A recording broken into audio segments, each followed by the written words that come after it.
Well, good evening and welcome to Jen Cares, powered by Chosen Counselors.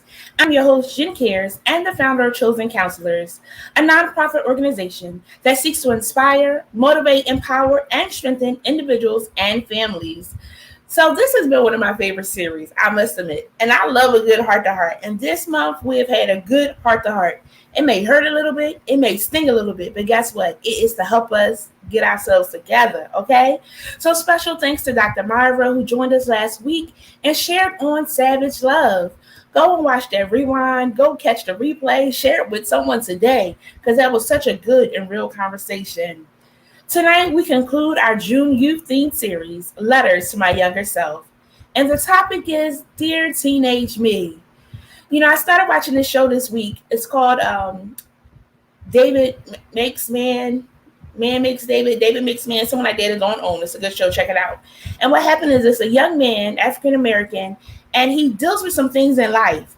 But what happens is he gets a little bit of therapy, but not a lot of therapy from what they show. But as he becomes a grown man, guess what? Those issues still follow. So tonight we're going to talk about Dear Teenage Me, some things that maybe we should have dealt with as a teenager, but because we didn't, we're now adults and we want to deal with it now. We're going to talk about it all.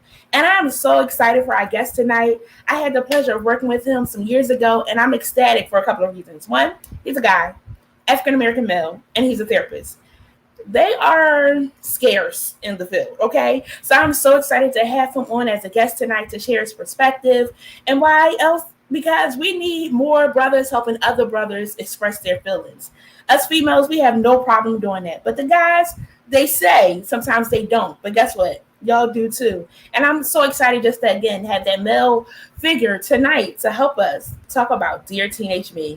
So help me welcome and introduce my good friend, Doran Coley. Boom. Good evening. Hey, Jen, how are you? I'm doing well, and you? I'm doing amazing. I'm just so happy that you're doing big things with this platform. I just want to thank you for letting me on. Thank you. I thank you so much for joining us. So over here at Jen Cares, we start with a quote of the day. And today's quote of the day is, keep true to the dreams of thy youth. Again, keep true to the dreams of thy youth. What's your thoughts on that? I think that that keep true to the dreams of our youth. I think in our youth, sometimes our dreams, right, are cultivated by other people or what our perceptions of what success looks like. So for me, success was supposed to be playing football, playing in college, making it to the next level. Like I thought that was success. That's the only thing I knew. So that for me, I thought was success. I also thought success was, people in the neighborhood that they might not have been making the best choices, right? But they had the nicest cars, they had the prettiest girls, and you saw all of those images of what we thought was success. So it was really skewed growing up. That's good. It's interesting. The other week, I like to take myself out on outings and dates. Me, myself, and I, we treat ourselves often. And I went to Red Lobster because I wanted some of those biscuits. They do a good job. But what happened was my server, Samad, African-American male, I got to talking to him throughout the process of him waiting on me and things of that sort. And I was asking him, what are you doing? What do you see yourself doing beyond being here? And he's like, I'm in school for film in New York and things of that sort. And immediately I was excited for him. I said, keep on for your dream. Because again, what you see sometimes, you think like that's all that it can be. He stepped out of Philadelphia area to go to New York to pursue what his dream is. And I was so excited about that. And it's interesting that you said it of how, I thought I was supposed to do sports. I thought I was supposed to do that. And sometimes society's views or pressures put on us make us feel like that's what we're supposed to do. But what if I don't want to play football? What if I don't want to run? What if I don't want to play basketball? Or for the ladies, what if I don't want to do whatever it is that they're saying I'm supposed to be doing? How does that work? But that's so amazing that you share that and how true it really is on a day-to-day basis.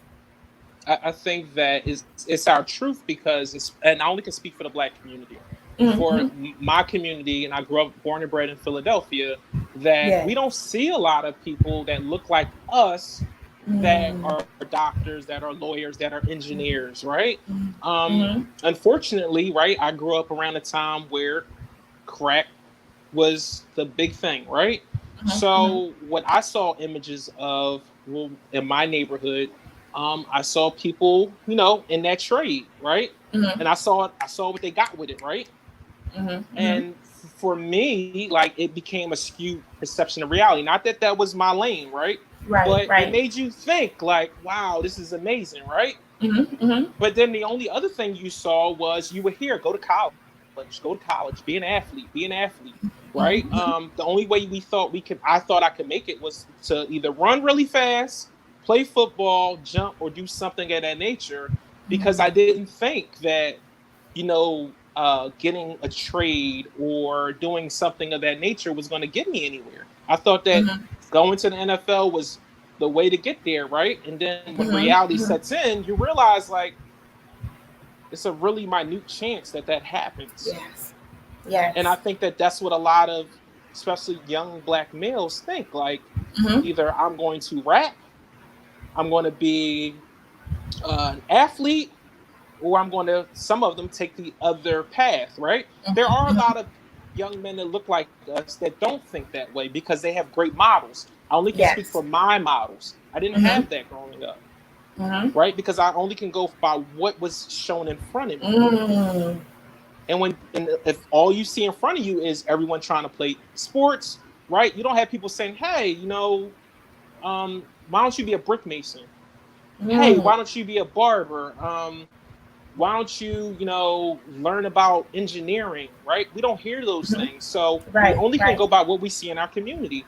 And what we see in Yes. our community are barbers, Mm-hmm. right? Beauticians. Mm-hmm. Yes. We see laborers, postal workers, and nothing's wrong with any of these positions. They're Absolutely. great professions, but Mm-hmm. we don't see engineers, and Mm-hmm. if they are around, we don't know them. Mm-hmm. So we gravitate towards the things that we see because that is what we think we can achieve to be. Because someone that looks like us has that position. Yes. Yes. And I will say because of that, I am sometimes intentional with guests that I have. I am open to all guests, but I also like to bring that person that can be that model to say, hey, wait, they can do that. I could do it too. I remember growing up in school, my principal at school was an African American woman. I was like, I want to be a principal. Why? Because she's handling the school, taking care of business. I was like, I want to do that. I didn't choose that route, but I knew that I could be the chief of something. I knew that I had something that I could aspire to be beyond what ever was the norm of, have a baby, do this, do that. Not that something's wrong with that, but really, what is my career going to be? What is my goal for my life? Where do I see myself going beyond being a West Philly girl? So again, I do appreciate that of seeing people that look like me about our business, and doing a good job in it. I think that speaks volumes. But I think the missing piece, right, is that we need to be exposed to other things, and Mm-hmm. sometimes we're not exposed. So when you're Mm-hmm. not exposed, you have to go seek that information. And unless you're intentional about seeking it, you're not going to Mm-hmm. find it. Mm-hmm. And that's so good because sometimes I go back and forth for myself on even doing this. Like, are they going to be for it? Are they going to like it? But guess what? They can't say that I didn't try to cross every barrier that I could. They can't say I didn't try to explore every lane I could. I'm going to give you the information. Either you take it or you don't take it. But you can't say Jennifer didn't try to help you when it came to your finances. Because we had somebody talk about getting life insurance together. African American woman came on. Again, I've had a good panel of people how to prepare for a funeral. Had a funeral director come on and different things of that sort because these are things we need to talk about. These are things we need to know about. These are different avenues that one time we may feel is unimportant, but sooner or later we're gonna need to know, dang, I should have got my credit together. Dang, I wanted to buy a house, but I can't because credit is jacked up. Oh, somebody died. What do I do? And things of that sort. But I think, though, when you raise a great theme, right? What we're talking about is that Mm-hmm. if you think about African American life, right, and expectancy, we Mm-hmm. don't expect usually that we're going to live long. We don't. Oh, So oh. when you think that that everything's going to be short, right, short Mm-hmm. lived, Mm-hmm. you don't think about the long game, right? So when you don't think about the long game, you just want that immediate gratification.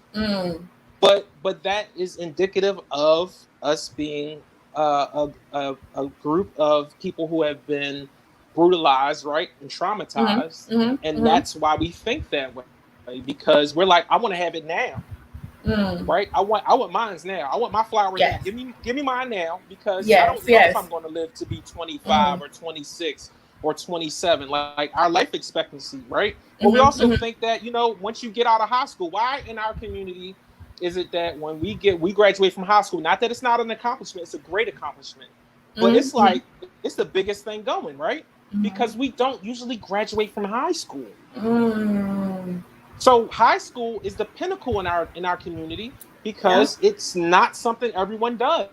Look at our dropout rates, right? Look at how many kids after 13, 14 that drop out, and they don't graduate, and they don't even achieve or seek their GED. And I'm not saying that that's the only way to be successful, because there's other avenues, but it tells you something about, things that we have to work on, right? We have to make school, right? Even just the fundamentals, math, reading, right?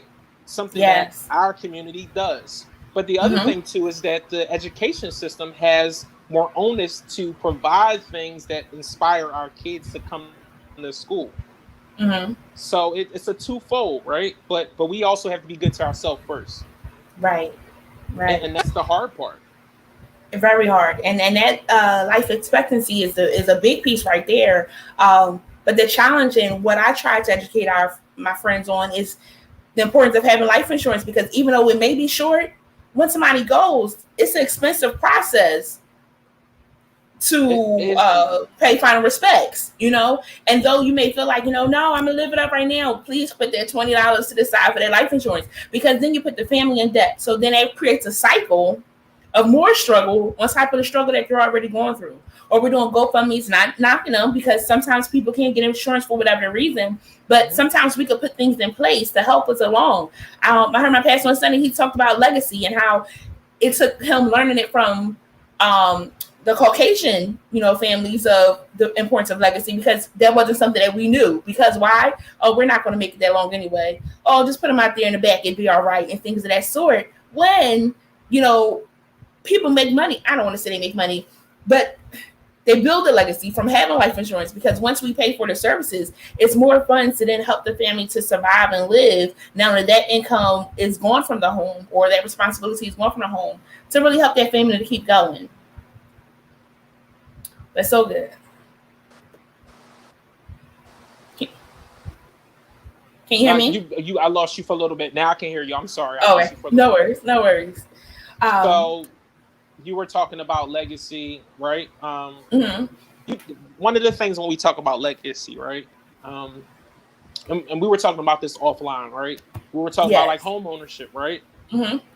And the challenges of getting a home, especially if you went to college and got some loans, right?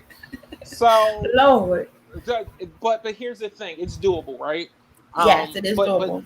But the other thing too is when we talk about legacy, definitely for Black people, right?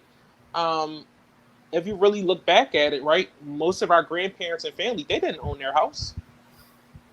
They rented, right? But that's the way the system was set up, right? It was much more challenging for us, people of color, to get loans, and when we did get loans, they were predatory, right? But then if we look at redlining, right, we look at all of the things, right, to get us in a position to be successful. I just think that there's many more challenges. I'm not saying we can't get there, but there are more challenges. But those things, when you talk about legacy, that's how legacy starts, right, with wealth. And unfortunately, our counterparts, right, they had a jump start, because that's how it was set up, right? And colonialism, right? When we look at the way society was set up, we weren't set up and put in a position to be successful. So we definitely have more work to do in that area. We have more work to do. So we jumped the ball today. Normally I ask you to tell us about yourself, but chosen friends, if you have any questions, comments, be sure to drop them below. This is about to get good. It's already good. But Doran, tell us a little bit about yourself. Who is Mr. Coley? Oh, so I am from Philadelphia, from the Germantown section of Philadelphia. I'm a twin. I'm definitely someone who, like most of us, thought athletics was going to get me where I needed to get. So I played college football. I played in high school, of course, because you got to play in high school to play in college, right? Mm-hmm. And I thought that that was my ticket, right? And it was like, you know, you're good enough, but you're not that good, right? And it was like, it was the end of that journey. Um, and at the end of that journey, I stumbled for a while trying to figure things out. And Mm-hmm. I stumbled across a friend of mine who had been working in the mental health field with kids. Mm-hmm. Very nice. And I stumbled across that, and I've been doing it ever since, right? I've been in the field almost 20 years. I've worked my way up through various positions of leadership, and also, you know, just frontline workers, being a frontline worker, and being a therapist. So I'm a licensed professional counselor in the state of Pennsylvania. I wear various hats, like most of us. Like we talked offline, you got to. Mm-hmm. Um, Mm-hmm. so that's my passion. My passion has always been working with people, and showing them that they can heal, right?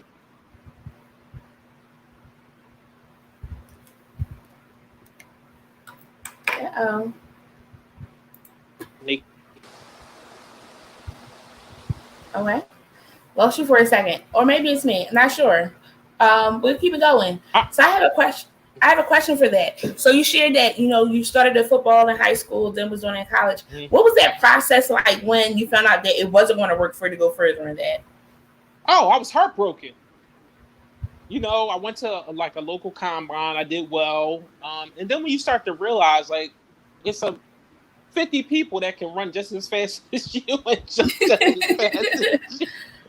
It starts to be it can kind of deflate your ego, right? Mm-hmm. And you start to realize, like, we all want this one dream, but only what 2% of us are going to get there. Mm-hmm. So you start to really think about it, right? You start to think about, wow, everything I thought was my dream, I don't Mm-hmm. think it's going to be a reality now. So it's a gut Wow. punch.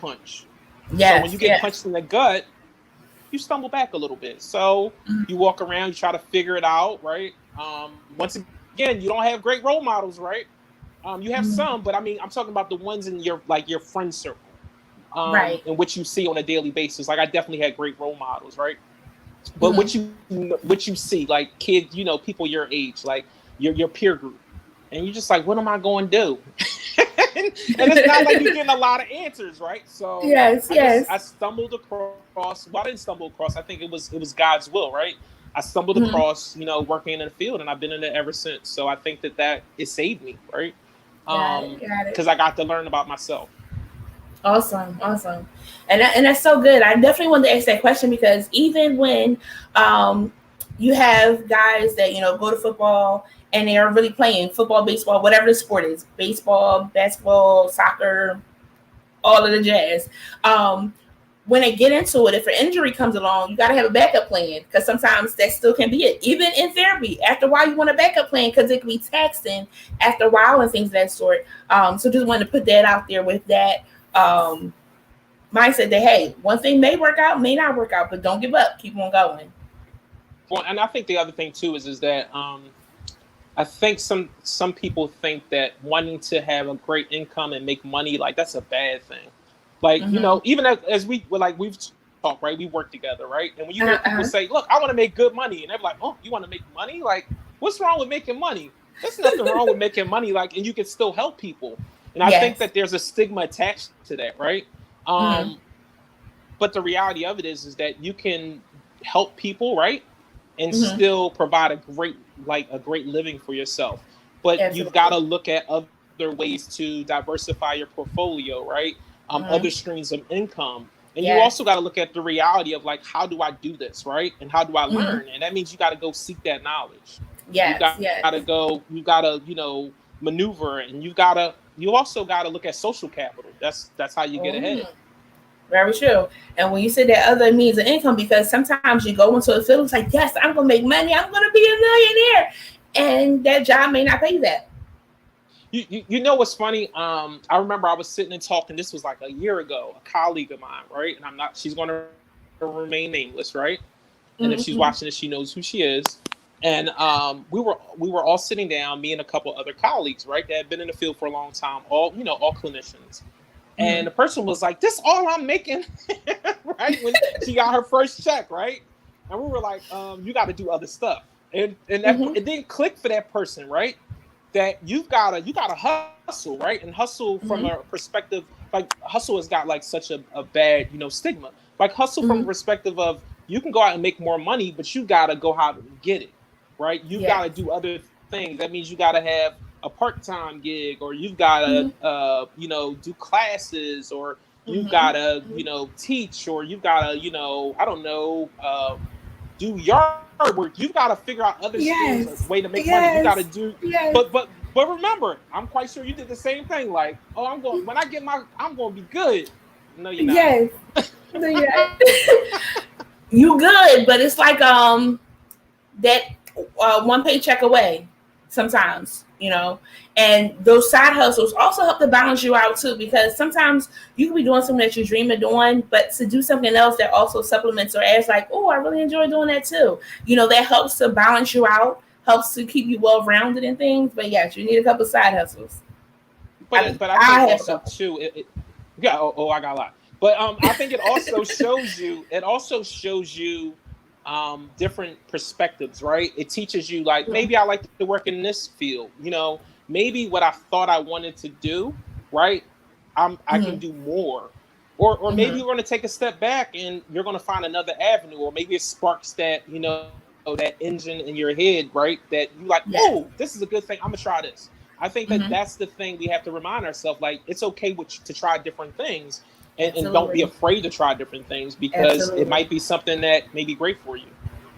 Absolutely. Totally agree. And we've definitely talked about that several times, of some things that you're doing sometimes you can make money off of. Like, somebody asked me the other day, was like, wait, can't you do that? I was like, well, I do know how to do that. I just never thought of it being a stream of income. Because, like, you do it for yourself, you just get it done and things that sort. But somebody else, all right, I can see what I can do. Let me see what I can do and things that sort. So you never know other doors that can open. But you know what I think happens too? I think we doubt ourselves, right? So that doubt sets in, whether you want to call it fear or doubt, right? It sets in, and then you start, those negative automatic thoughts, right? They start to circle around in your head, right? And you start to think, I can't do it, right? That doubt that keeps setting in, and then what you end up doing is you end up saying, "Nah, I'm not doing it." And sometimes you have to take, the leap of faith. Great segue for my next question. What words of wisdom do you have for the person listening right now, or that will listen, that thinks they're limited by what society says they should be doing? And this might sound cliche, but don't let anybody put you in a box that you don't want to be in. If you want to be in a box, stay in a box, right? But the reality of it is that you're limitless. You can do.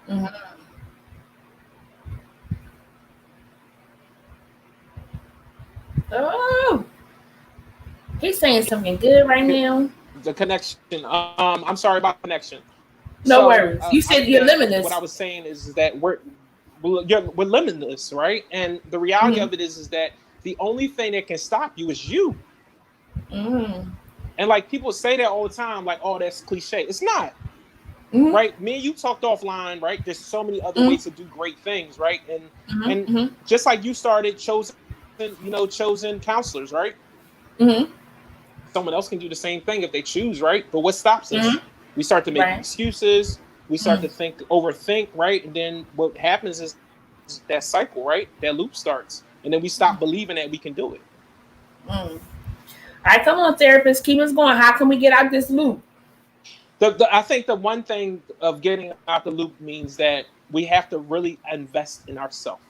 And that means that we have to invest and look at the things that are holding us back, right? We have to start working on ourselves. We have to start building our armor up. We have to start working on using positive self-talk. We have to start working on our insecurities and being honest with ourselves, which is the hardest thing to do. Right? That's why I'm gonna be honest with you. Well, it's financial too, but a lot of times people that look like us don't come to therapy. They don't come to therapy, some for two reasons. Sometimes because they can't find someone that looks like them, right? That they identify with. But another time too is they don't see value in working through their stuff. And the reality of it is that at some point we all have to look right at what happened to us and how do we go forward, right? How do you go Yes. forward? And then the reality of doing that means that you have to ask a lot of hard questions and be honest with yourself and be accountable. But then you have to be intentional. You have to be intentional about what you want to do. And that means that friends, family, and certain people that you thought were you should be with, you shouldn't be with them. And I think that fear of starting over and being alone is why people don't. It's hard, but it's good for us, and that's what I love about therapy. And I agree. Some people are fearful of going because it's like, I already have been like dealing with it the best way I know. Now you want me to deal with it, you're gonna pull some stuff back that I thought I was healed from, that I thought didn't really bother me, that I thought meant nothing to me, that really is breaking me apart inside, and I'm just still functioning. To the best I know, what's it? Functional alcoholic and things like that, or a functional whatever it is, a functional heartbreaker, a functional this, a functional that. When it's really hurting, and it's not until we get honest with ourselves, or somebody comes along and they tick you, and then you explode, and it's like, I should have done this a little bit sooner. But it's really that piece of being honest, really talking to that person in the mirror of, Jennifer, I didn't like how they treated me. How can I get them to treat me better? Jennifer, I didn't like how that was. Jennifer, you didn't do right. You could have said something else. That wasn't too nice to what you said. But really being honest, that's a hard part. Nobody really wants honesty. No one wants honesty, right? Let's be honest, right? We want people around us most of the time that support our ego. It's hard to have people around us that don't support our ego and tell us like, hey, you know what? I don't like what you did, right? My wife has always been that person for me, and my brother, of course, my twin, have always been those people that be like, nah, man, you ain't do good. No, you didn't make it here because of this, right? And so then I had to look at what this is, and now I have to say, do I want to work on that thing? Then I gotta say, do I want to work on? Because that's the hardest thing. Like everybody can identify things in themselves that they know they may need to work on, right? Some challenges and struggles. But it's now, do you want to do the work? That's the hardest part. Because that takes a lot more self-reflection. And now you got to do the work. So now you got to look at yourself and say, no, I shouldn't have said that. Or no, this is happening to me because of me. Now there's certain things in the skin we're in that are out of our control. They just are. Yes. Right? Yes. However, there are certain things that are in our control, right? And in our locus of control that we have control over that we don't take hold of. And then what we do is we make excuses, right? Jen, you got a story, I got a story, right? And we put both of our stories in life together, right? Your story may seem much more challenging and trivial than mine, and vice versa.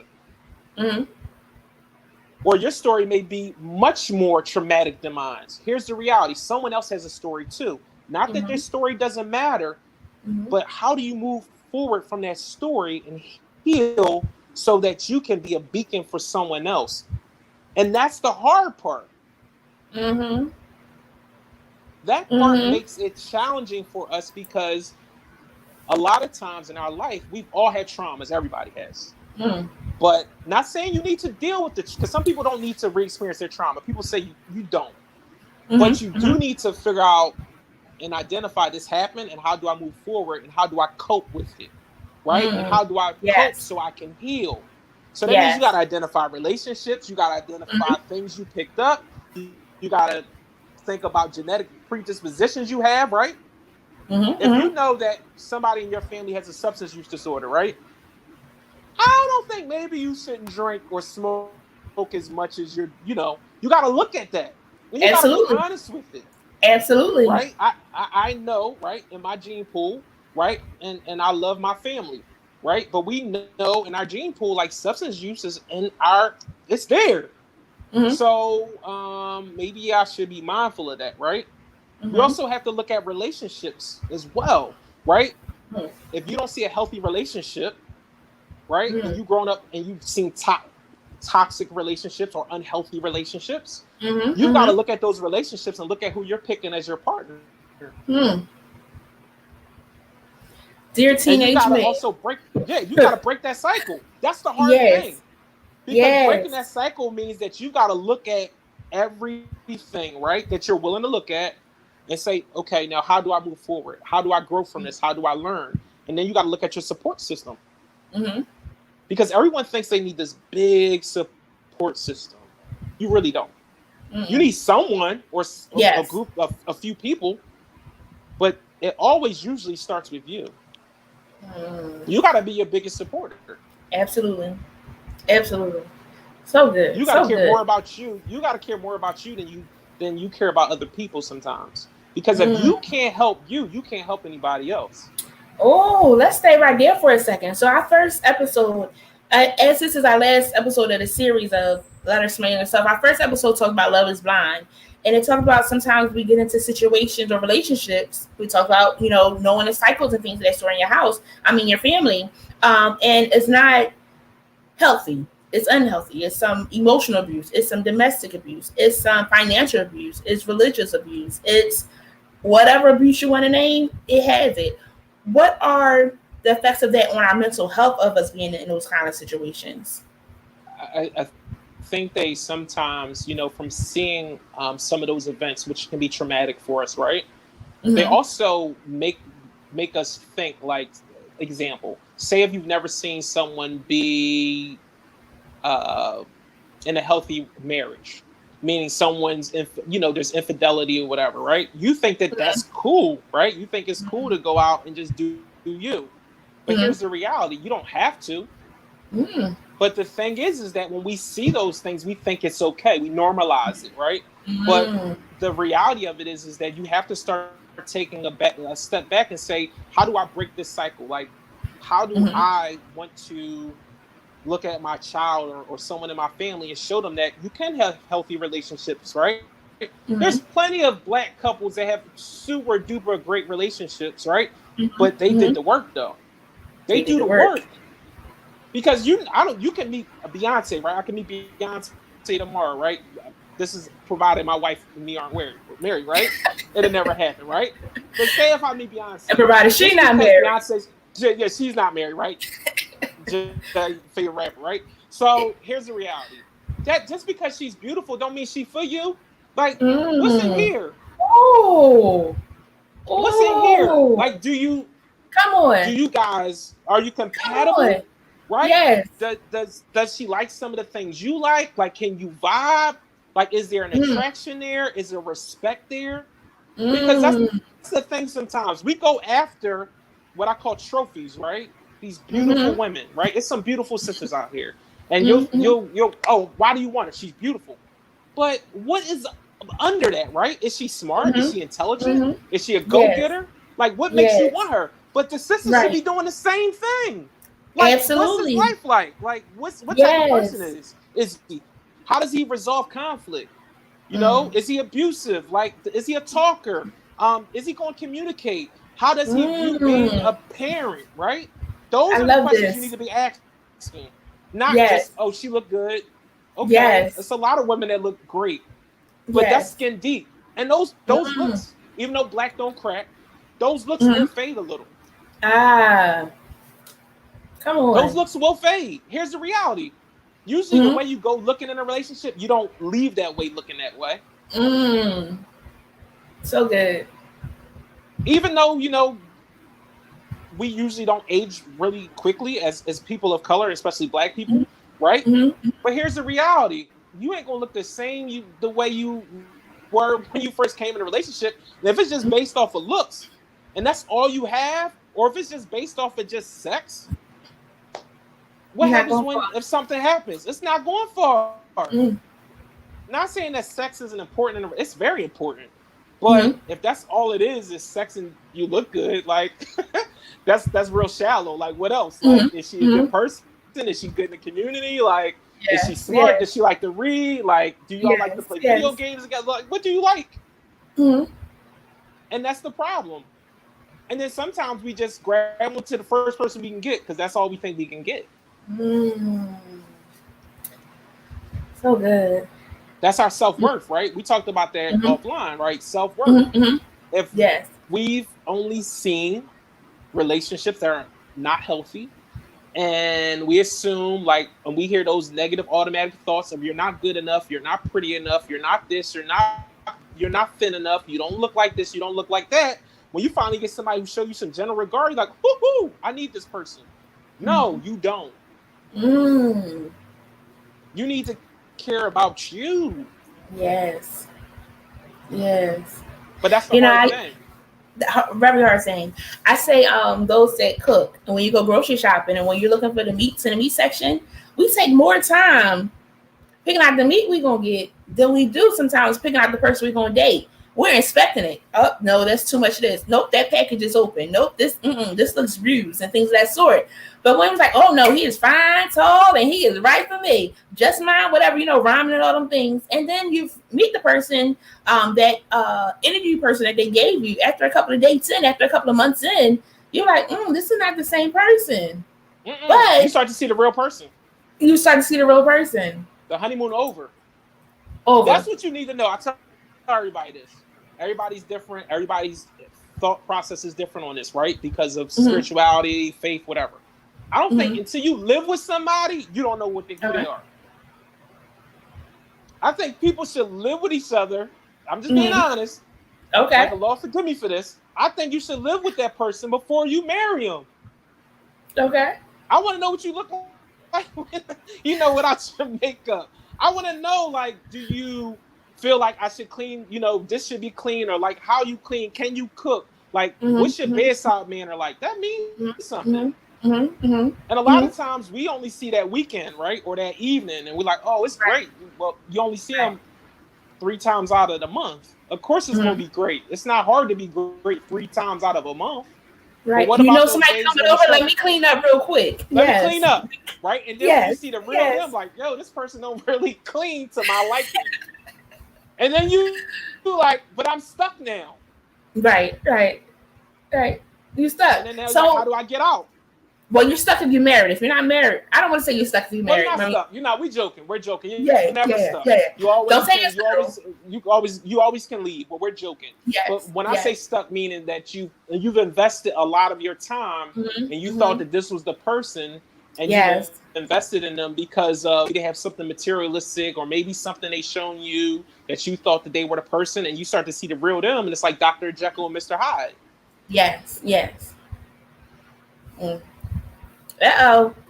Lost him for a second, but I want to talk about that for a second because he shared about about living together with the person. Now, again, everybody's religious beliefs is different, but I will say, I think we're back. Yep. I will say, whether you live together or don't live together, at least let it be some time spent. Because again, 3 times a month, you're going to see the luxury of that person, but let some time go by where you really got to see them through all seasons. You got to see how they respond to things when life hits. You really got to see the raw and dirty of who that person is. When you ain't got this, find them out first. Yes, find them out first. We don't got when you don't got no money. Oh yes. When you got to struggle and you only got ramen, right? You only got some oodles and noodles, right? Yes. I said ramen for people that don't know, right? But you only got some oodles and noodles and some tuna fish, or you only got a certain amount of money, right? Y'all sharing a card, you start to see the real person. Absolutely. Can they be with you during that struggle? It's easy to be with somebody when they up. But when they struggle, you need somebody that's gonna be, like she a rider. Like that's my wife, that's my chick. Like I love her to death. Like she's a rider. That's what you want. You don't want somebody, when you broke, they don't want to be with you, but when you up, they want to be with you. That's easy to do. That's easy. You want to be with somebody that knows, right, been with you through everything. Because life is going to bring you. Absolutely, but also paying attention to them when they want to be around when you are up too, because just because we up, you still got to be responsible with it. We're not trying to get it and be balling one day and broke the next day, so it's still got to find that balance of, again, what works for you. And the piece that's important of that is communication. The communication is always, but it's not just communication, it's listening. Absolutely. Sometimes people communicate, but the other person is not actively listening. Oh yeah, they're listening so they can talk. And then you find out, like, you didn't listen to nothing I said. You just, somebody can me, you, right. We're therapists, right? Yeah, yeah. So we know, right? It's we've all been through it. You've had Mm-hmm. those challenges where you like, because you hear it every week, right? So Yes. you're like, okay, how do I break this cycle, right? So we know how to just do this, but that don't mean you Yes. listening. Doesn't mean. Like a lot of times people make it seem like they're listening, but they're not. Mm-mm. And that's the Mm-mm. big, but not just are you listening, are you working on these things that you say in your Yes. communication, right? Are you developing Yes. ground rules? Are you Mm. actually making progress? Because you can talk to you blue in the face, Absolutely. Absolutely. but if you don't change that behavior or adjust, so And sadly, sometimes that's the life of a therapist, talking to you blue in the face, because some people aren't really ready for their work. That it really takes to change. Like, I really want to do this. I really want to do this. And it's great that you take the first step to go to therapy, but eventually, don't waste your time. Really I, go there and get what it is that you're trying to get. You know, correct. if it's something small, it's still progress. But go in there intentionally trying to walk away with something that, all right, I'm going to do this. I'm going to take a baby step or whatever it is. But really try to show some sign that you're listening. But the other thing too is like when I get brand new clients, right, and they come in, you've been through this too, Jen, where Mm-hmm. they come in, right? You start working on what's going on, what the problem area is, and you start getting them to tell their story, right? So they really start Mm-hmm. solving their own stuff, right? Absolutely. And when they find out what they need to do, Mm-hmm. they don't want to do it sometimes. Mm-hmm. That's the hard thing, right? A lot of times, I'm going to be honest with you, within the first few sessions, people find out what they Mm-hmm. really need to do, what's best for them, right? And they Mm-hmm. process it. But then when they Yes. come to the conclusion, like, hey, I might need to change this, or I might need to modify my behavior here, or maybe my partner is not, a good fit for me, or maybe I'm not a good fit for my partner. Mm-hmm. Then they start thinking about it, right? And they're like, nah, then they don't come to session no more, right? They They don't come disappear. no more. They Mm-hmm. disappear, right? They take the Mm-hmm. midnight train to Georgia. They take Yes. the midnight train because the reality of it is that you're uncovering things they didn't want to uncover. Absolutely. And that's the hardest thing in therapy, right? Because I'm Mm-hmm. just like you, right? Especially when Mm-hmm. you're working with persons of color, right? Mm-hmm. You can't do how do you feel? Right? They want like, okay, give me some feedback. You're not giving them Yes. answers, but you're processing with them, right? Yes. Yes. So when you start processing with them and they start uncovering their stuff, right? And you start to say, well, what do you want? Mm-hmm. What do you want to do? And they be like, I don't know. I'm like, well, then if you don't know, I can't help you get that. You've got to come in here and tell me. I can't tell you what you need. It's Mm-hmm. my job to help you through the process. And that's the hardest thing about therapy. People think when you come to therapy, right? I had a client last week and they said, well, what should I do? I was like, I can't tell you what to do. Like, what do you think you should do? Like, what do you think? Here's your options, right? We Yes. process them, right? We put them all on a Yes. piece of paper. We laid them all out during the session. Now, what do you think I should do? It's not my life. It's my job to help you through the journey, right? But Mm-hmm. it's your journey, not mine. If I give you Yes. answers, that means that I'm guiding you. I'm not supposed to guide you. I'm supposed to support you, right, and help Mm-hmm. you process it and give you Yes. skills Yes. and give you things to think about, like aha, like whoa, I didn't think of it that way. Mm-hmm. And also to explore the parallel process, right? What are the Yes. parallels between, example, like your relationship with your mother and or your father and the relationship that you have with your partner now, right? Right? What's Mm-hmm. your upbringing like? Like, right? Why do you feel that way? Why are you hearing that voice, right? Why do you feel like Yes. you're not good enough? Mm-hmm. Those are the things you're supposed to process. Absolutely. And even What? challenging those uh-huhs and those yeses and those what does that mean? You're saying it a lot. What are you thinking? And saying those pieces too to really help bring out, that thought, bring out, whatever it is that's going on in their mind to help again process. Because you're hearing, yeah. What are you agreeing with for what I'm saying? You know What what are too? Correct. You know what I think a lot of people too though, Jen, and I didn't mean to cut you off, but a lot of times too we get in therapy and you've been through this when you do reality testing with people, right? they Think of you're just doing RBT with somebody, reality based therapy, right? yes. And you start to like say if someone comes in session and says, I have to date like it's a female, right? and she says, I need my male partner has to make $200,000, and he has to be an African American, and he has to went to Howard University or been an elite or whatever. And they say, well, why can't I find it? I'm not saying those brothers don't exist. They exist. Yes. But the pool is small, right? So then when you say, well, did you ever think about dating, the guy who is a carpenter or a barber or a social worker or a bus driver? And they say, well, no, I want the $200,000 and he's got to be here. So that's the other thing too, is we got to also look at reality of our situation. Right? The reality of our situation is that, not saying you can't make it, right? But you got to do that work to get it. But if you surely think that the only way you're going to find something is if it's this, that this is your ladder or your measuring point, then you need to evaluate what's going on with me. Yes. Why do I think that that's the only way I can find love, right? But it goes back to what we talked about too, right? Maslow's hierarchy of needs, right? When you come from, and not that people come from nothing, but when you come from struggle, you're like, I don't want to struggle no more. I know what struggle like you can have this. Yes. I'm sick of struggling. I want something better. So better means more money, right? But not always. Sometimes better just means security. And what you talked about before, life insurance, health insurance, having a steady income, right? Wanting to build together. And those are the things we got to start looking at reality, right? Even if we go back to when I talked about football, right? Even if we look at basketball, how many LeBron James is it, right? My favorite basketball player. One. It's one LeBron James. One. But guess what you can do? You can go to college and get a scholarship and get get a degree and do something with it.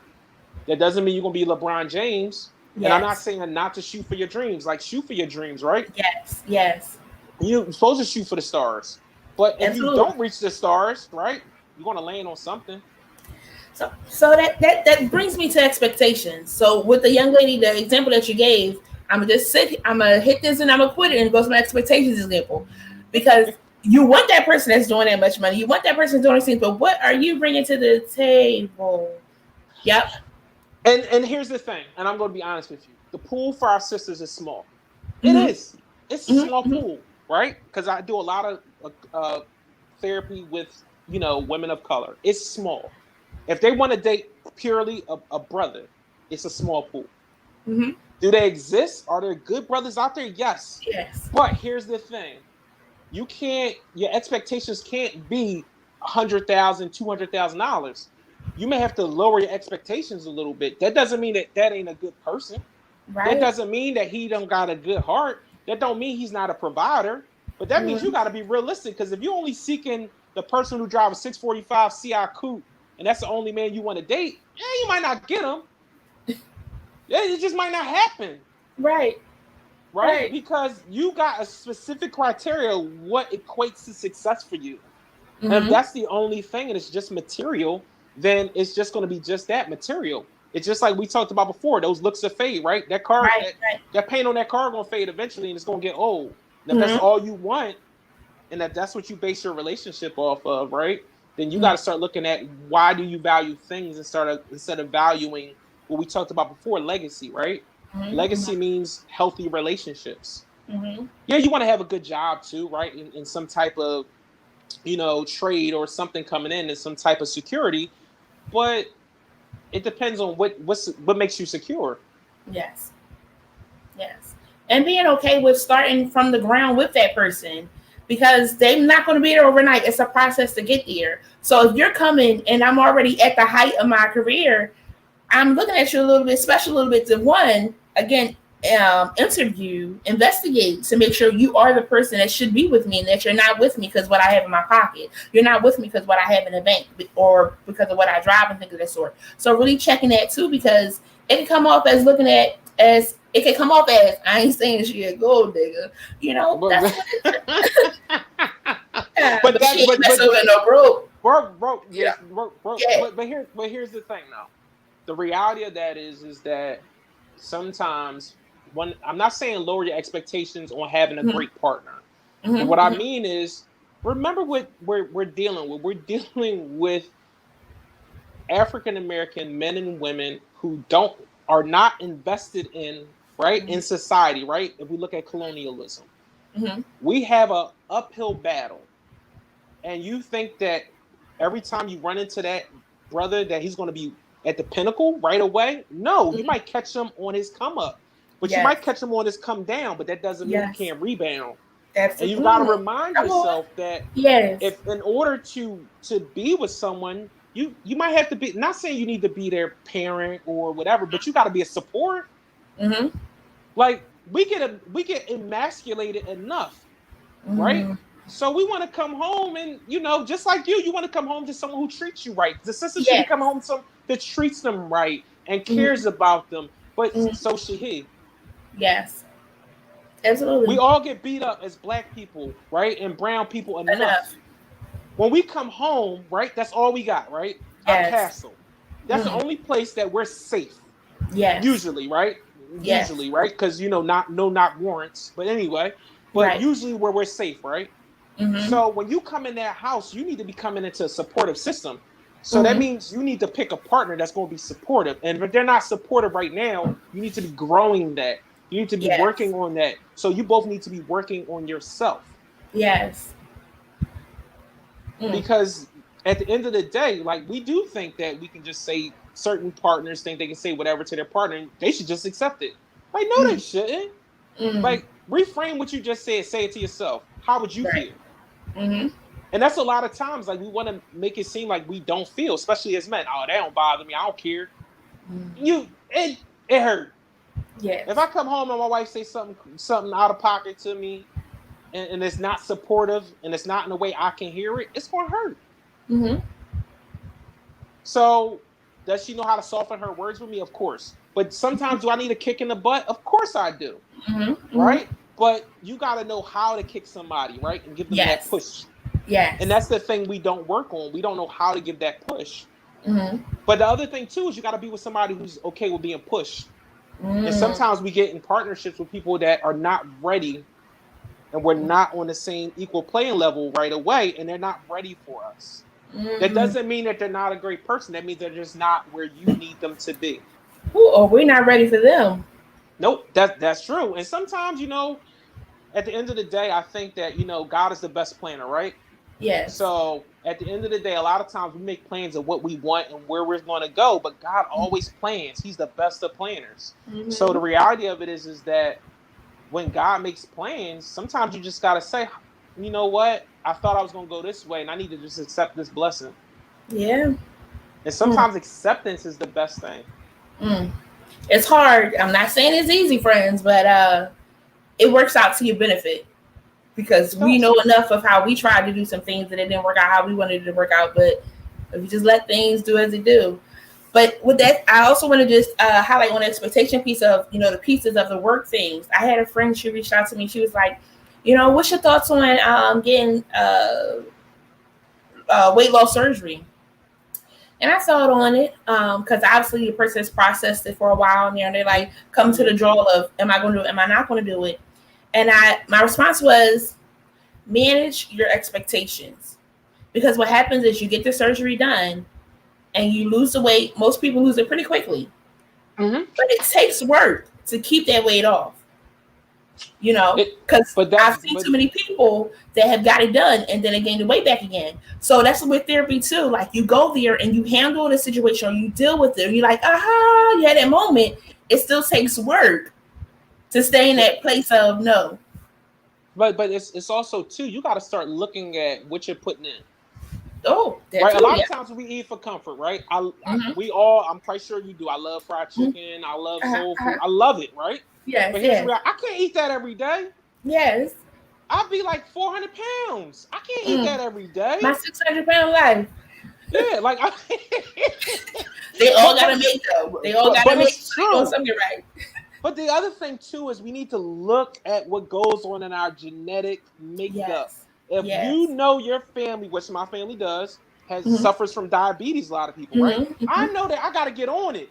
Not saying that you're not going to be you know how it works genetically, but I need to be doing the work. Like, I need to be looking at how much sugar I'm putting in my body. But we also need to be looking at what work do I need to be doing, right? Nobody's saying you need to get up and go to the gym as much as a friend of yours, right? But you need to do something. Yes. You need to walk. You need to do something. But that goes Yes. back into what we talked about before, is self-care, Yes. right? If you don't feel good about you, then how can you feel good about someone else? Mm. And then sometimes if you don't feel good about you, then you'll let anybody treat you anyway. Mm. Because you think that that's what the best you can do, and that's a lie. Mm.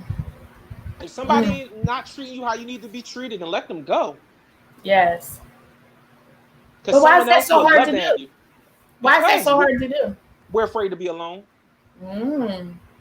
We're afraid to be alone. And sometimes it goes back to we're afraid that maybe no one else does like me. Maybe this is all I can get. Maybe this person. And then the other thing too is it goes back to what we talked about before, modeling love. Right? Mm-hmm. If you grew up in an environment where love looked like y'all they curse and fight, and then they make up every Friday night, but they fight Monday through Friday. I mean Monday through Thursday, but Mm-hmm. Friday night they Mm-hmm. make up every Friday night, Friday and Saturday, but then they howling and fussing. That's what you see. Yes. Yes. So you don't see people communicating and talking and showing each other love and giving each other hugs and caring for each other and talking to each other, right? In Mm-hmm. appropriate ways, right? Not Mm-hmm. yelling at each other, but speaking Yes. to each other with respect. You're going to Yes. speak to your partner with respect because that's Mm. what's been modeled to you. But sometimes, even if it hasn't been shown to us, right? We need to say, how do I break that cycle, right? Right. How do I start treating my partner the way I think he Mm-hmm. or she should be treated? Mm-hmm. Because this is the way I want to be treated. So it Mm. always starts with you. Like, how do you want to be treated, right? You should be treating people the way you want to be treated as well. Yes. Mm-hmm. I like Gary Chapman's love languages Mm-hmm. because it talks about um, it's nice to treat them how you want to be treated, but sometimes they have a different way of how they want to be treated. So like I could buy you gifts all day, but that's not all right. That's I not don't my like thing. that. But if you're doing spending some time, you're doing physical touch. All right, that's my language. You're talking a thing. So really finding out what it is that brings love to that person. I remember I had a couple one time, and she would always argue with her partner, and I was like, "Is that what turns you on? Is that what gives you? Is that what you enjoy doing?" She was like, "No, why you say that laughing? Because you're always doing it. And he don't want to hear that. Uh-huh. But So we but but gotta the- figure that out." yeah, you got to figure. But that's the other thing too. Is like I think a lot of times we don't ask our partners those tough questions because we're afraid to what we're gonna hear. Like we don't Mm-hmm. ask them what things they do like, right? We don't ask them their kinks, right? We don't ask them Mm-hmm. what they don't like, right? What are their yucks and yums, right? We don't Mm-hmm. ask them that because we're afraid to hear it, and sometimes we're afraid to hear about things they used to do before us. We don't want to know. Yes. I want Yes. to know. I want to know Mm-hmm. because that knowing allows me to know, hey, like, is that something you're interested in? Mm-hmm. Like, a lot of times we're afraid to have those conversations because we think it's going to shatter our ego. Right. And and, Mm-hmm. and I can speak as a male. Like, sometimes some males I work with don't want to have those conversations because it shatters their ego, Mm-hmm. right? Because God forbid you hear that somebody was better at you in something. You don't want to hear Mm-hmm. that. But here's the Don't reality. want to hear that. Okay, that's okay if he was better at something, but I'm better at this. Yes. Or I can get better at that, or I can work on it, right? Because Well, no one. Yeah, the, I know. Here it go. Go ahead. You say it, Jim. the, You say it. Go the, ahead. the hope is that even if the other person was better at something, that you are respectful of what you have built, to not say in those exact words because you care for that other person where you don't want to do that. Because again, it is about building that male's ego. And if you get frustrated with that or whatever, you like your ego to be built too, ladies, sisters. Come on. So you wouldn't want them to say, "Oh no, she did it better," or "You don't cook like Sunshine did." Well, go ahead, But Sunshine cook for you. Then we get like that, and you don't want to do that. that's true. But I think sometimes too, you got to know your audience. So you got Mm-hmm. to know some people are okay with hearing that stuff, right? Like, Mm-hmm. hey, like you know what, so and so. Not that they keep referring to that person. You don't want to hear Right. that. But Right. you Right. want to know, like, hey, like I can improve here, or I can improve in this. Like, Well, hey, yes. like you made the steak and it was too much salt in it.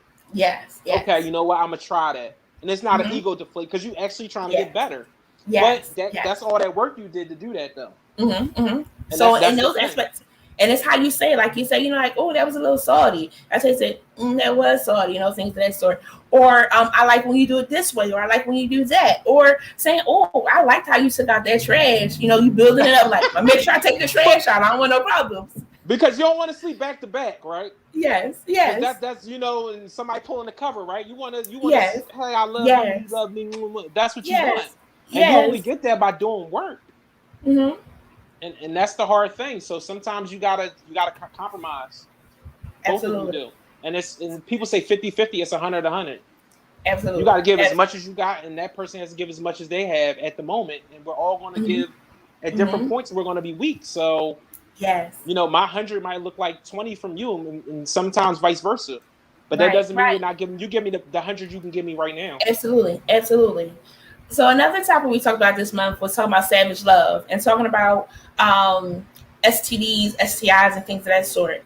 Any experience of working with clients and things of that sort, how has that been on the mental health of someone getting an STD from someone they care for, didn't care for, kind of just connected with and things of that sort, and how was that support for them? So I've also had worked with a population that was very high risk, right? Engaging in high risk sex behaviors. Mm-hmm. And some of my clients were undetectable, have undetectable HIV, and some Mm-hmm. had HIV. And Mm-hmm. the reality of it is that when you sit down and talk to them, some of the individuals I was working with, they feel like, depending on where they're at, right, in their state, right, because it also brings depressed state on, right, knowing that Mm-hmm. you have something that you have to tell somebody, right? You have to be able to Yes. communicate, like, hey, by the way, I have an STI, before you engage in an act with someone, right? And Mm-hmm. that's hard for a lot of clients and a lot of people, Mm-hmm. right? Like, even something as simple as clients that have herpes, right? It's hard for them to Mm-hmm. tell their Mm-hmm. partner that they have herpes, or that they Right. have HIV, or AIDS, or they have undetectable HIV, or they have, there's so many STIs, right? Right. But I think sometimes what that makes, it makes some of my clients I worked with, they've been really depressed about it, and they go up and down, right? Like, if they have outbreaks or something's going on, right, and their viral load is down, right, and they have outbreaks, or then the reality of it is they don't feel great about themselves, Mm-hmm. and then they feel like they can't find somebody, they're going to be by themselves, but that's not Mm-hmm. true.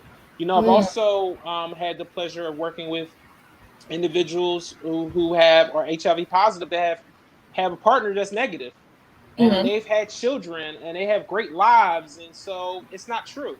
So I Mm-hmm. think it takes a lot of courage, right, for the person that has contracted a STI, right, one that they're going to carry on for the rest of their life, to be able to communicate and find that person that's willing to Yes. accept that they have a STI, right? Mm-hmm. And that reality of it is that they have to work through that, but that person also has to do some work on his or her own too, because you do get depressed. They do get depressed. They Yes. suffer from depression. Mm-hmm. Thank So you. that's a huge piece. Yep. Yes, thank you for that. I appreciate the piece of instilling hope, Mm-hmm. because life happens, situations happen, and um, things happen. And just because that did happen doesn't mean that that's the end all be all. There is somebody still that can help you to live a flourish life if that is something that you're seeking. But again, it's just that process of being able to open up to share. And that is pretty taxing on the mind, because you're hoping that they will accept you. It's not something that, hey, just met you the first day. Hey, Duran, how you doing? Hey, I got this. Mm-hmm. Too soon. But Mm-hmm. like building up the process for that, because the first conversation may be like, no, but as you build on relationship and rapport and things, is where you find out, hey, I got stuff, but you got stuff too. So finding out what that is and where we can find that medium of having a successful relationship moving forward. And sometimes too, you have to have. Sometimes you may meet someone. I was working with a client years ago, and when they finally disclosed to their partner what they had contracted, the partner was like, "Nah, I don't want to go any further." You have to Mm-hmm. be okay with that too, though. Yeah, yeah. And that's the hard thing, because you really find somebody you really like, and or you really connect with, and they say, "Nah, I'm good," but you have to be good with you. You have to know that Yes. someone's going to be accepting of that you've contracted a STI, you're healthy, right, you're not going to transmit it, you have to have safer sex practices, right, but that doesn't mean you can't have a healthy sex life. You can. Right.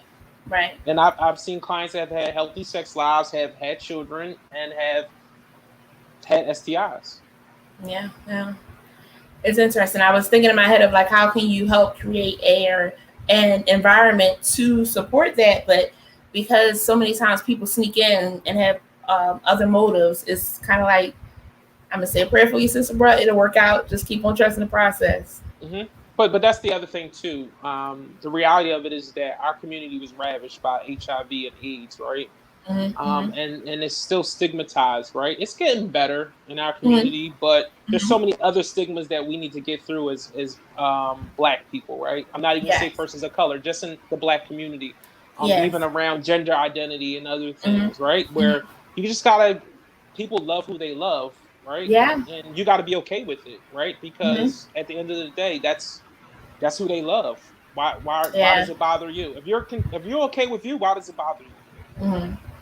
Yeah, that's the hard one. I've seen several articles where, or stories where someone was trans and a partner didn't know, and then they had an interaction, and then when they found out, all hell breaks loose. But And it's so important to have that conversation before you get that far. that's the issue though. And that's what we talk about with honesty. You Mm-hmm. have to allow someone to give them an option to tell you, Mm-hmm. yes, I'm good with it, or no, I'm not. Yes. No. Lost me again. Okay, there you go. But that's the issue. I think you have to be honest. You have to be honest with people. The Mm-hmm. reality of it is, if you know that however you identify, right, and you Mm-hmm. know that that partner may not know, tell them. Mm-hmm. Yeah. When you feel safe, of course you have to feel Yes. safe first, Yes. Yes. right? You have to be with someone that you feel safe, because you want to explore, further that Mm-hmm. relationship Mm-hmm. or be intimate with that person. You got to tell them. Yes. Yes. And if you're not Yes. ready to tell them, then you need to be like, nah, we can't do this. Mm-hmm. And it's ways to build up for that conversation. So if you want to tell your significant other that you can't cook, so how would you feel if you were with somebody that couldn't cook? Could make some Yeah, banging ramen. you're right. But you know what though? I think the cooking is easier though. But what I'm saying is just in general, like, what are your No, thoughts I'm just on? joking with you. Yeah. Yeah, you kind of warm them up a little bit of what it is that you're trying to share and things of that sort. I got a big secret that it takes me a little time to You're share with right. somebody.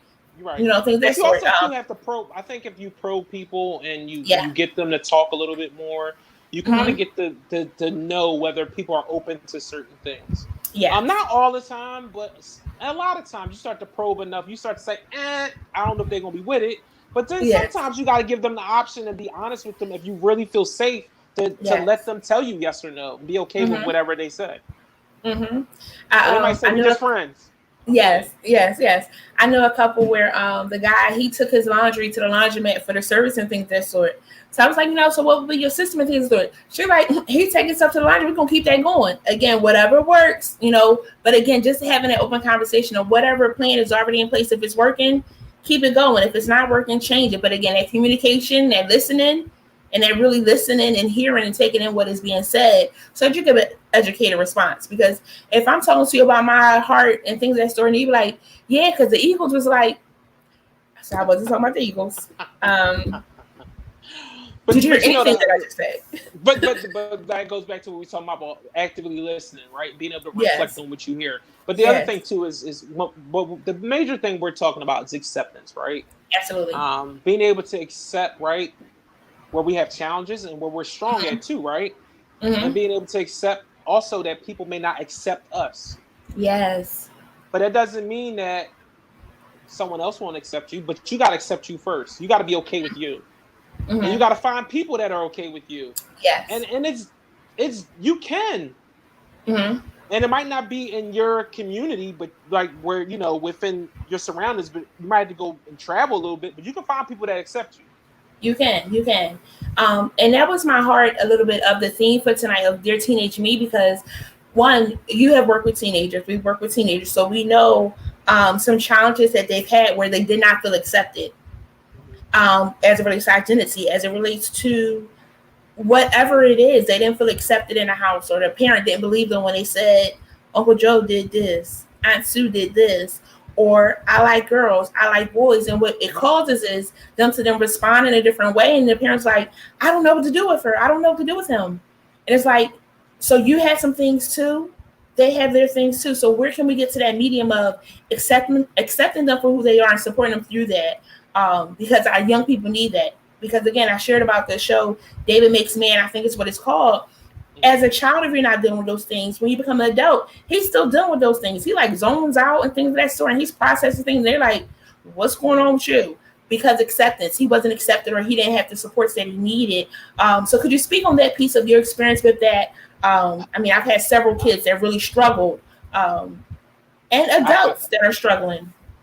I can speak for adults and kids, and I'm going to be honest with you.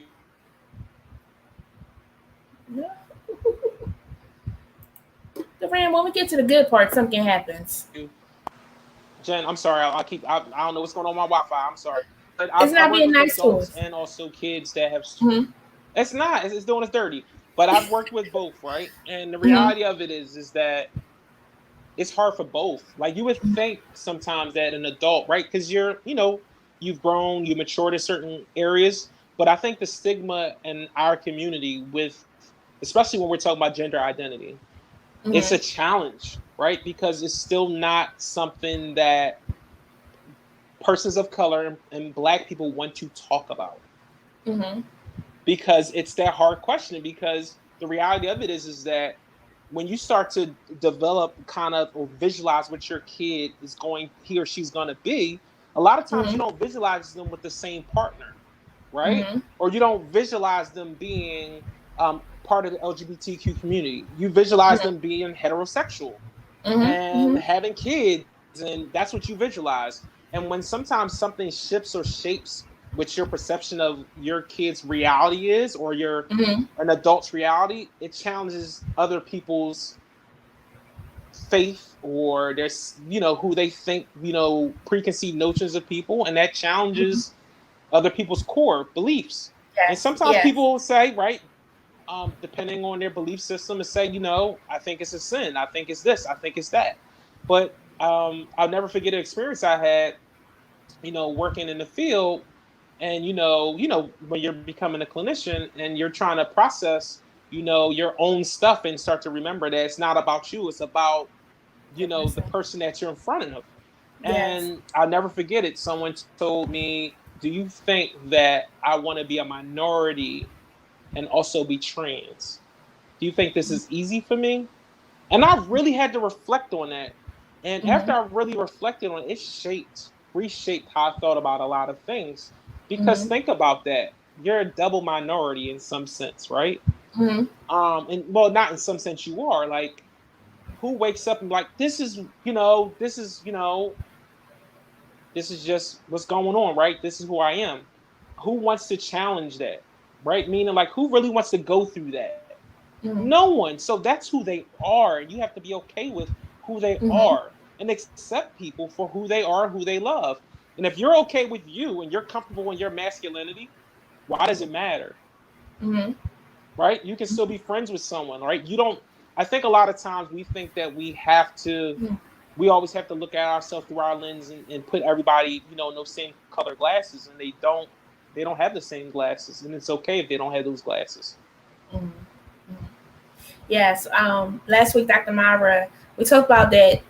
At the end of the day, it boils down to love.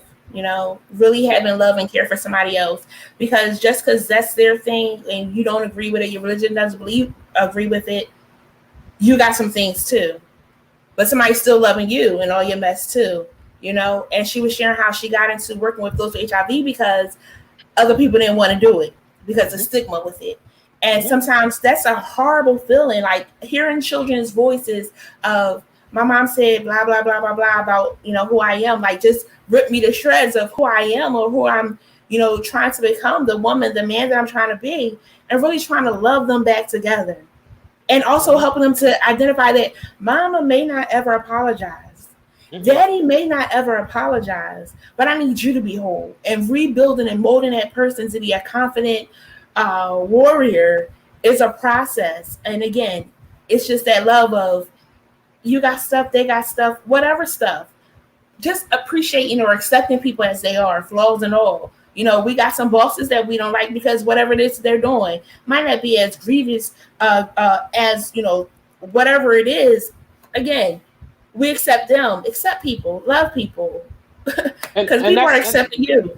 Correct. And that's the other thing too. it's really about, whether I have a son, a daughter, I just want to make sure whoever you with treat you right. Mm-hmm. Whoever you with, as long as they treat you right, right? Mm-hmm. And if you, the same thing applies. If I find out that my son or daughter would be gay, bisexual, trans, whatever, you can no, y'all can't be up in that room. Like I know, it's the Mm-hmm. same rules. So you Mm-hmm. just treat it the same. Like, is he or she treating you right? Oh yeah, you Mm-hmm. have a healthy relationship. This is how you should be treated. Once again, you still need Mm-hmm. to be modeling for them. Right. It doesn't Right. matter, right? You still want them to model what love is and Mm-hmm. respect. So as long as you're Yes. teaching them that, it doesn't matter. You just want Right. whoever you love to be loved and cared for. Right. And I think Yes. a lot of times people think they have to agree. You don't have to agree. You just want them to be Mm. happy.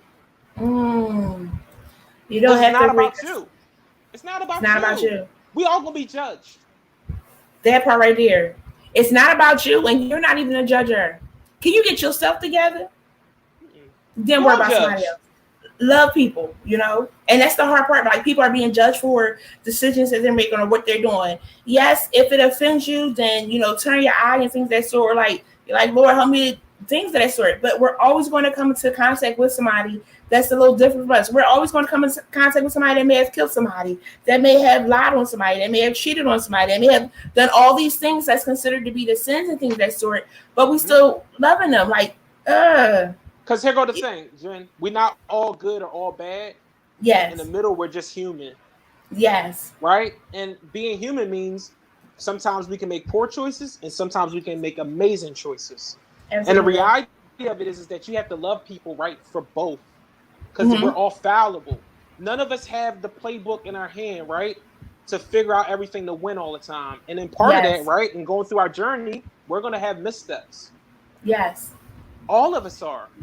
Mm-hmm. So you can't look at someone else's and say, "Oh, I'm better than you," because none of us are better than someone. Mm-hmm. And ultimately, all of us are trying to get to the same place, right? We're all going to go to Yes. the same place. We're going to go to our maker and have a dirt nap. All of us. It's going to Mm-hmm. happen. It's happening now, right? Here's the reality. All of Mm-hmm. us are trying to get to whatever we perceive as, that final resting place, right? Heaven, whatever you want to call it, right? Depending on your belief system. Mm-hmm. If that's all we're focused on, right? At the end of the day, you should be more concerned about where you're going to get than what happens to that person. Mm-hmm.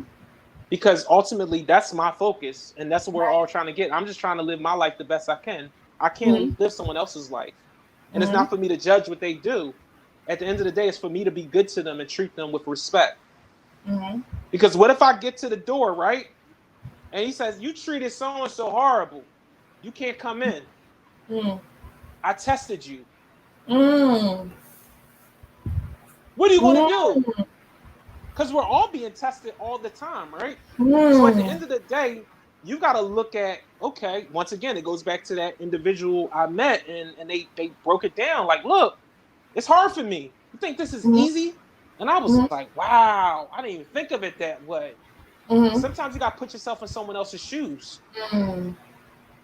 And the reality of it is sometimes parents, and we've been through this, parents don't accept them. They don't want them back in the Right. home.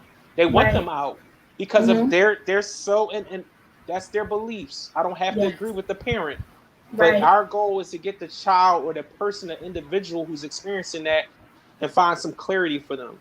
And you Mm-hmm. help them find clarity. And Mm-hmm. hopefully at some point the parents and they can come together, but if they don't, you need to build them up because you can't Absolutely. control people. Mm-mm. Mm-mm. That's the thing I think what happens coming out, like when people come out, like acceptance, right? You want everyone to accept you, but they're not. Mm-mm. I would love for everyone to accept everybody. I hope we get to that type of world, but we got some ways to go, right? Because we still talking about how black people are treated, black and brown people are treated, right? Mm-hmm. And Mm-hmm. we still get dehumanized and and killed on television and Mm-hmm. every day. So it's going to be some time, right? So in Mm-hmm. Mm-hmm. doing that, we got to work together. But treat people how you want to be treated. And we talked about that offline too, of how I'm trying to thrive to do something, but people is like pulling me down on that frat barrel. And sometimes you Mm-hmm. want to let somebody get out, because they get out, then they pull you out too. So again, being of love, you never know who you're interacting with, who can help you with the next door, next opportunity. And it's not about that, but really you never know who you're entertaining. So you want to just be mindful of what it is that you're saying, and what you're doing, and that you're showing love. Because again, we're being tested every day. Every day. Like we all trying to get to the final end spot, right? And I'm Yes. getting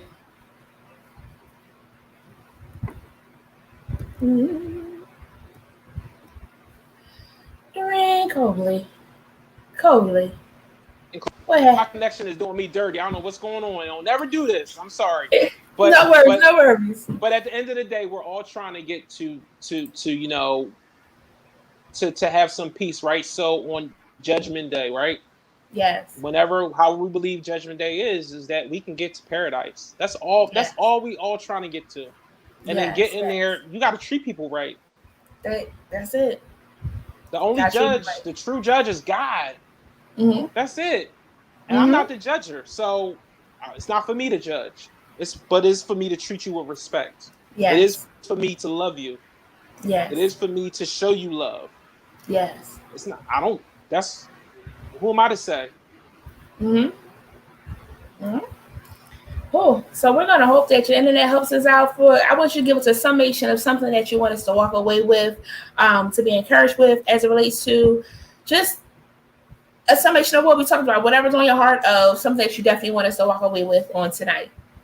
I think I just want. It goes back to the piece we were talking about. Is give people a chance.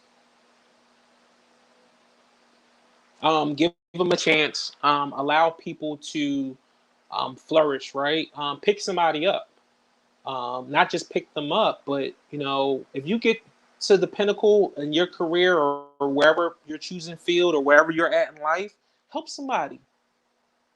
Help somebody that looks like you. And if they don't look like you, help them. Help somebody.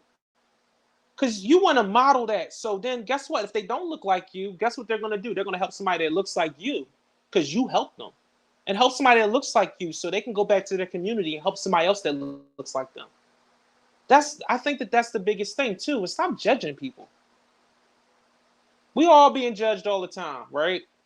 But at the end of the day, like, treat people how you want to be treated. Stop prejudging people. Stop putting them in a box. And I think the reality of it is that try to encourage people, right? Don't discourage them. We're all discouraged enough by media, by people, by those internal voices. So the big thing is that I just hope that people start to love one another and start to respect each other and start to treat people how you want to be treated. Very good, very good. Duran, would you say that you have any regrets in life? No, because here's the thing in life, right? If things didn't happen how they happened, I wouldn't have met my wife. Mm-hmm. If things didn't happen how they happened, me and you wouldn't have met and worked at the Mm-hmm. place, right? Mm-hmm. And I wouldn't have grown as a person. I think that everything that happens in our life is set up, right? It's predestined, right? We can make choices, right? Right, And we right. can make, go left or right. But at the end of the day, things happen how they're supposed to happen. I'm not supposed to be on a football field, Mm-hmm. right? I'm supposed to be Mm-hmm. right here doing what I'm doing right now. And my journey isn't over, so I don't have any regrets. Only regret I got, Jen, is them student loans. Yeah. You know what? That's it. But even in that, we met so many amazing people when we went to school and things. So it's like a plus side to that too. Even though it does suck, it does stink. There's ways It around helped it. us to be yeah. They're always so. Letter to my younger self: scholarship, sunshine, grants, get those things. So you got to pay this money back. And my last question: how would you like to be remembered? I don't know. I think I'm still trying to figure that out. All right. I think I'm still trying to process how I want to be remembered. But I think if I had to say anything, I just want to be remembered as, I want people to, say he was a straight shooter, right? I might not have liked everything Doran said, but he always was himself. For good, bad, or he kept it real. Like, I didn't like everything he said, but he was himself. Because I want to be authentic, right? I don't want to be somebody I'm not, and to jump through hoops for people, right? That's over. I don't jump through hoops. I just want to be myself and be respected for that. Yes. Good, bad, and indifferent. Like I stood on my word, right? And when I knew I needed to change, I said sorry. Yes. Love it. Oh, this has been amazing, Doran. I thank you so much for joining us. Sorry about my internet. Great conversation. Huh? No worries. Sorry about my internet. I'm gonna call Verizon. Please do. But you know, it was still so great. Again, just being able to hear your perspective and things of that sort, the wisdom that you shared, the piece of being kind, not being too judgy. And again, we go through enough just because of the color of our skin. So trying to show some love somewhere, because one, we can make it if we all come together and really unite. You know, there were organizations that were really working to unite us, and we not sticking with that. We're kind of separating from it because it's like, I'm doing better than you, or I can do better than you, and things of that sort. But just the love of, I can help you, you can help me. And tonight you did that. And I truly, truly appreciate you for joining us. We'll give Verizon a pass. But again, thank you so very much. Hey, Jen, if I got to say anything, keep doing what you're doing. I'm very proud of you, sister. If you ever need anything, I'm a phone call or email away. And awesome. I'm just proud of you. I appreciate that. Thank you so much. I don't take that lightly, you know. Even like when you first joined, it was like, and for you, like, I always say it, people never forget how you made them feel. And when you have a good relationship with somebody, when you're true with somebody, when you check with somebody, when you're genuine with someone, they're like, that's a cool person, that's a genuine person, that's a good person. What can I do to support and help the mission? So again, I truly, truly thank you so much for joining us tonight. My internet ain't going out. Let me go before it do. Let me go All before right, it do. Let's go. Let's end on that, Jen. Got it. I got it. Good night. Thank you so much. Yeah. Tonight we had Doran. He is thebomb.com. Oh, it was such a pleasure to work with him some years ago, and I'm so grateful that he was able to join us on tonight. I hope that you took something away that helps you to, one, love on somebody, be kind to somebody, accept somebody, because guess what? They're loving, being kind, and accepting you. And if they're not, the ones that are, let that overshadow that bad that's happening, okay? Don't forget our quote of the day. Keep true to the dreams of thy youth, whatever that means for you. But guess what? Sometimes those dreams change, but being okay with that too. But knowing that whatever my seed was as a child or what I wanted to do, I can do that and go beyond and above, okay? There are so many things that, you know, we may have wanted to tell our younger selves as we conclude this series. But what I want us to know is that we have done an amazing job with the cards that we were dealt. We have felt like throwing in the towel. We may have wanted to quit. We may have wanted to fight it out or whatever. But guess what? We are still here. I'm always quick to say it's a beautiful day because I lived some days that weren't as beautiful, or that I thought I couldn't, you know, live through. But guess what? I survived it. You survived it. We survived it. Blood, sweat, and tears. We are still surviving. So pat yourself on the back because you are doing the dang thing, okay? What dreams do you have that you have yet to accomplish? Guess what? There is still time. Don't give up on you. Just a few announcements and I'll be out your way. One, thank you so much for tuning in on this evening. Thank you for staying with us on tonight. I want to share that tickets for A Day of Hope are now available, and this is an event for young people, so check out what we got coming. Chosen Counselors and Friends present A Day of Hope. Parents and youth ages 13 through 18 are invited to join us on Saturday, August 14th from 10 a.m. to 12:30 p.m. virtually for this free event. Topics include using social media well, planning for your future, making it home safely, how to love better, spending and saving, and mental health matters. There will be 2 sessions for parents, a session on communication, open, safe space, and the second session will cover parent advocacy, how it looks, how it sounds. Tickets are now available for this free event. Planning to attend? Visit eventbrite.com, search Chosen Counselors, and select the link to register today. Be sure to download the Tools for Success app to stay connected with resources, job and scholarship opportunities, and upcoming events today. So join us on Saturday, August 14th for A Day of Hope.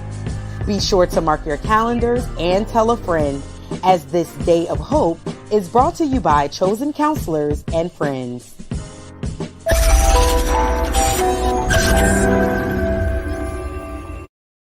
Yes, I'm excited for it. So please, please, please, if you know some young people that are 13 and 18, please let them know because they want to sign up for this free event. We also have 2 amazing workshops for our parents. So if you know of any parents that are interested in learning some more about communication and parent advocacy, please have them sign up as well. Again, this is free. It's for the community. Please, please, please do come. All right. Last but not least, July marks 1 year. Oh my goodness, can you believe it? Gen Cares has been going on for 1 year, and guess what we got planned? Check it out. Gen Cares, powered by Chosen Counselors, invites you. It's your girl, Jen Cares, and yes, I want to invite you to join me as we celebrate 1 year of bringing the community to you. So tune in on Monday, July 12th, and Monday, July 19th at 8 p.m. We will reflect on the year, and some of my chosen friends will even join the live to help us celebrate. I also want to say thank you to each and every one of our supporters. Cheers to another year.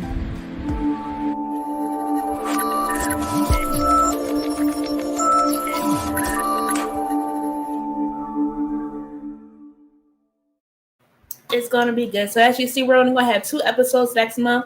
Why? Because I'm going to give myself a little pause and self-care. But I was so encouraged tonight as our guest shared and just encouraged my heart of keeping on going. I can't tell you how many times that really brings joy to my life of hearing somebody saying how much of an impact or how great this project has been. And again, that does my heart glad to let me know, hey, keep on doing it, Jen. Keep on going, Jen. It's helping somebody. So again, thank you all so much for tuning in. Thank you all so much for sharing. Thank you all so much for rocking with your girl for 1 year. Oh my goodness, 1 year. What an accomplishment. I'm truly grateful. Consistency matters. Consistency matters. Anything you're trying to do, just be consistent. I can't tell you how many times, every time I reach out to somebody, actually, they're always excited to be a part, to share with their knowledge with the community. So consistency matters. Relationship building matters. How you cause people to feel matters. So again, love on people, accept people, embrace people. Why? Because life is short. Life is short. Guess what? I love, I appreciate, and I accept you. Until next time, I love you all for real.